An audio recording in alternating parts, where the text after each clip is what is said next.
मित्रों, प्रभु यीशु मसीह के मधुर नाम में आप सबको बहुत बहुत शुभकामनाएं।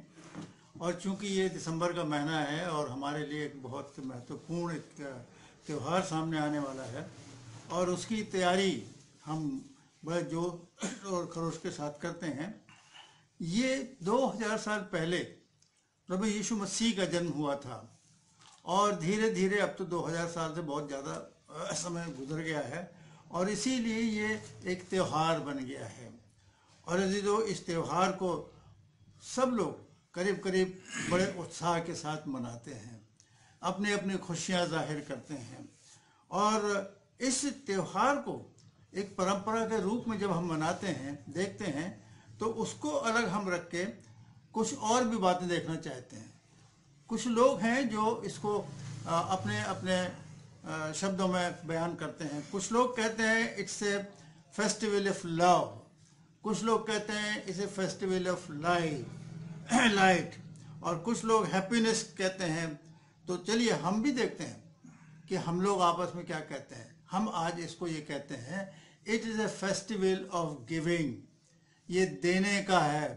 और चलिए देखते हैं कि बाइबल भी मुझे और आपको क्या क्या चीज़ बताती है कि क्या क्या मतलब हमको मिला है और क्या क्या दिया गया है इस मौके पर। तो चलिए, it's a festival of giving. तो सबसे पहले हम देखना चाहते हैं किसने क्या दिया। देखिए बाइबल क्या कहती है, यूहन्ना 3 और 16, जॉन 3 और 16 में जरा पढ़ते हैं। चलिए। क्योंकि परमेश्वर ने जगत से ऐसा प्रेम रखा कि उसने अपना इकलौता पुत्र दे दिया, ताकि जो कोई उस पर विश्वास करे वे नष्ट ना हो परंतु अनंत जीवन पाए। यहाँ पर देखिए लिखा है कि परमेश्वर ने अपने इकलौते पुत्र को दे दिया, और यही तो उसमें इस संसार में आने का उनका अभिप्राय था कि लिखा है कि देह धारण करके वो इस संसार में आए। परमेश्वर ने अपने पुत्र को दे दिया अजीजों, पहली बात। दूसरी बात, और आगे चलते हैं। एक बयान आता है, लूका की इंजील में आता है, जिस समय कि चरवाहों को स्वर्गदूत आते हैं, उनको बयान देते हैं, प्रभु यीशु मसीह के बारे में बताते हैं कि एक उद्धारकर्ता जन्मा है। तब स्वर्गदूत उसे क्या देते हैं, है ना, ये भी पढ़ते हैं। लूक 2 चैप्टर 13 और 14 वर्स में हम थोड़ा सा सुन लेते हैं। तब एकाएक उस स्वर्गदूत के साथ स्वर्गदूतों का दल परमेश्वर की स्तुति करते हुए और यह कहते दिखाई दिया, आकाश में परमेश्वर की महिमा और पृथ्वी पर उन मनुष्यों में जिनसे वो प्रसन्न है शांति हो। देखिए कितनी सुंदर बात है।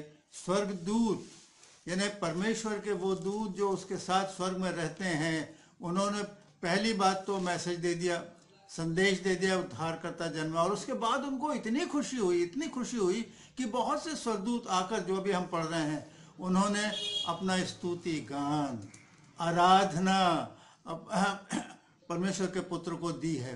अजीजों, कितनी सुंदर बात है कि आराधना उन्होंने दी है, और उनका काम ही खैर आराधना करने का है। उसके आगे और चलते हैं, चरवाहों के लिए देखते हैं। उसी में लूक 2 में ही हम चलते हैं, देखते हैं। और उसके 2 चैप्टर के 17 आयत को जब हम पढ़ते हैं, तब चरवाहों का बयान भी हमारे पास आ जाता है। इन्हें देखकर उन्होंने वह बात जो इस बालक के विषय में उनसे की गई थी प्रकट की। चरवाहों ने न सिर्फ देखा, वहां गए, अपनी भेंटें दी, लेकिन एक बहुत बड़ा काम किया था। उन्होंने इस बात को कि उद्धारकर्ता जन्मा है दूसरे लोगों को भी बताया, प्रकट की, गवाही दिया। जीरो, ये बहुत बड़ी बात है। इन लोगों ने बताया कि उद्धारकर्ता जन्मा है, एंड वी हैव सीन, हमने देखा है अजीजों।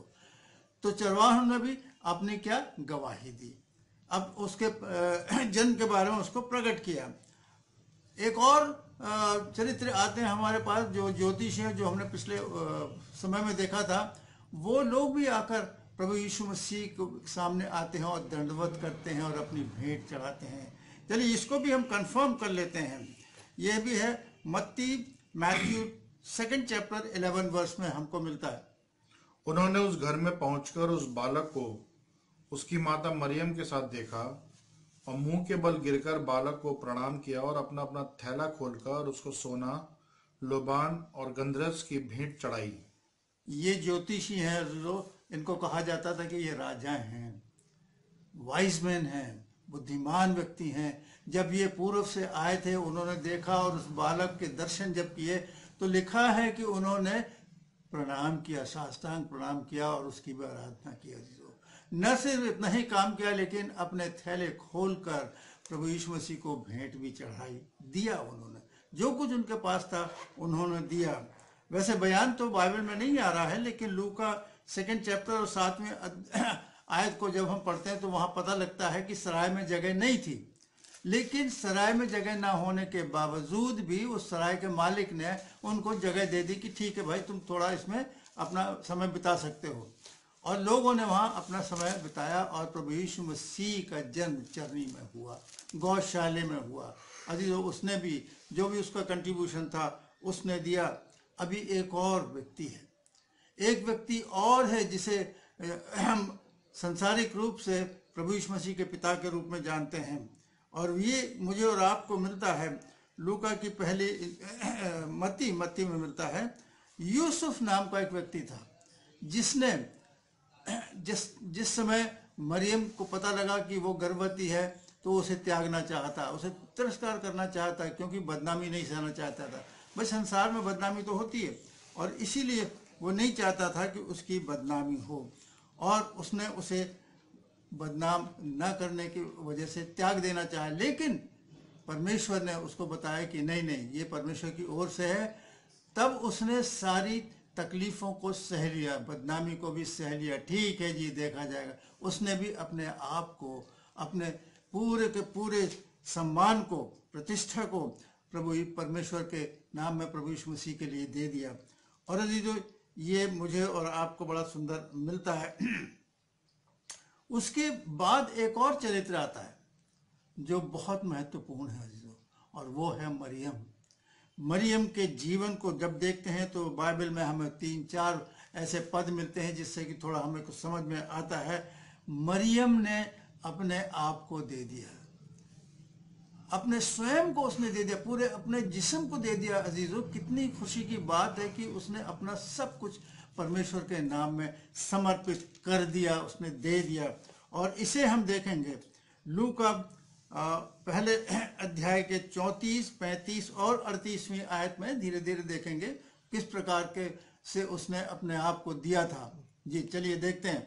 मरियम ने स्वर्गदूत से कहा, ये कैसे होगा, मैं तो पुरुष को जानती ही नहीं। हाँ, मैं तो पुरुष को जानती नहीं, है कैसे हो सकता है जी, है ना, सवाल ही नहीं उठता था। उसके बाद उसके और जवाब मिलता है।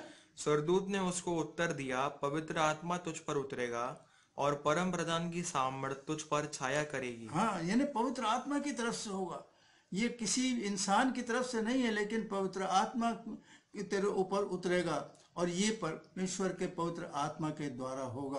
और देखिए, इसलिए वह पवित्र जो उत्पन्न होने वाला है परमेश्वर का पुत्र कहलाएगा। इसलिए वो जो उत्पन्न होने वाला है परमेश्वर का पुत्र कहलाएगा। अजीजों, इन सब लोगों ने अपना सब कुछ परमेश्वर के नाम में दे दिया।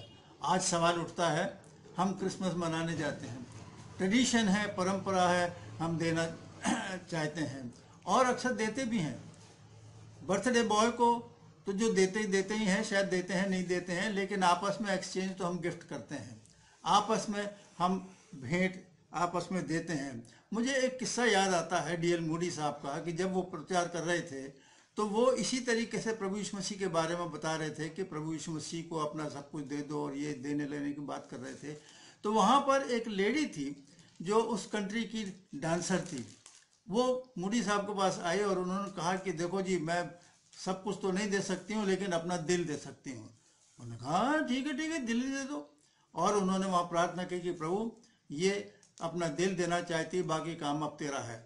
और यदि जो 3 साल के बाद फिर से जब मूडी साहब वहाँ पर आते हैं और वहाँ पर ये स्त्री आती है और कहती कि आपने मुझे पहचाना। उन्होंने कहा नहीं, मैंने तो तुम्हें नहीं पहचाना। उन्होंने कहा जी, 3 साल पहले याद करिएगा, आप जब प्रचार कर रहे थे, मैंने सिर्फ इतना ही कहा था कि मैं तो दिल देना चाहती हूँ, और मैंने आपने दुआ करी थी और मैंने अपना दिल प्रभु को दिया, वैसे ही मजाक में दे दिया। लेकिन परमेश्वर मजाक नहीं करता।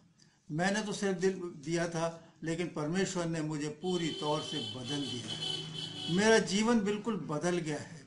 अजीजों, परमेश्वर हमसे मजाक नहीं करता। हम जब उससे प्रार्थना करते हैं, मांगते हैं और देते हैं, तब परमेश्वर अपनी सामर्थ्य से हमको और आपको बदल देता है। और इसी प्रकार से एक और बयान हमको मिलता है, ये लूका की इंजील में शमौन का एक जिक्र आता है। एक व्यक्ति शमौन नाम का था, बहुत धर्मी था और धनी व्यक्ति भी था, और इसने ये बाट जो रहा था प्रभु यीशु मसीह की। और इसके लिए बड़ा सुंदर लिखा है कि लूका 2 और उसकी 30वीं आयत में बहुत सुंदर ऐसी बात लिखी है, और वहां पर वो खुद कहता है, अब मैंने तेरे उद्धार को देख लिया है। अजीजों, इस क्रिसमस पर उस व्यक्ति ने तो प्रभु को अपनी गोद में लिया था और कहता, अब मैंने तेरे उद्धार को देख लिया है। और इसकी कंफर्मेशन अगर आप चाहते हैं तो पढ़ें, इसको देखते हैं लूका 2:30 में। क्योंकि मेरी आंखों ने तेरे उद्धार को देख लिया है। क्योंकि मेरी आंखों ने तेरे उद्धार को देख लिया है। अजीजों, इस क्रिसमस पर क्या आप प्रभु को देखना चाहते हैं? वो इस समय मेंजर में नहीं है, चरनी में तो नहीं है, लेकिन आप उसको देख सकते हैं, उससे मिल सकते हैं, उससे मुलाकात कर सकते हैं। और वो सिर्फ ये चाहता है कि आप अपना क्या देना चाहते हैं, और वो चाहता है कि आप और मैं अपना दिल दे दें, जिससे कि मेरे और आपका जीवन पूरी तौर से बदल जाए और हम खुशी से भर जाएं। इस खुशी को तो हम मना रहे हैं, लेकिन जब हम उसे अपना जिस्म दे देंगे, अपना दिल दे देंगे, उसके बाद हमारी खुशी दोहरी हो जाएगी अजीजों। तो इस क्रिसमस पर, इस त्यौहार के मौके पर मैं और आप क्या देना चाहते हैं प्रभु यीशु मसीह को? इन लोगों ने तो सारी दी, परमेश्वर ने अपने पुत्र को दे दिया। आराधना भी, और 3 बातें विशेष रूप से है।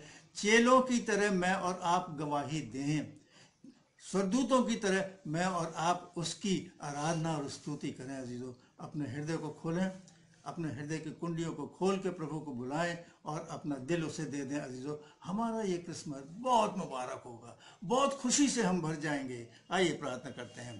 प्रभु यीशु, आपका धन्यवाद करते हैं आज के सुंदर दिन के लिए। धन्यवाद करते हैं प्रभु आपके संसार में आने के लिए, और आपने फिर से प्रभु जी ये मौका दिया है कि आप अपने हाथों को फैलाकर हमें लेना चाहते हैं।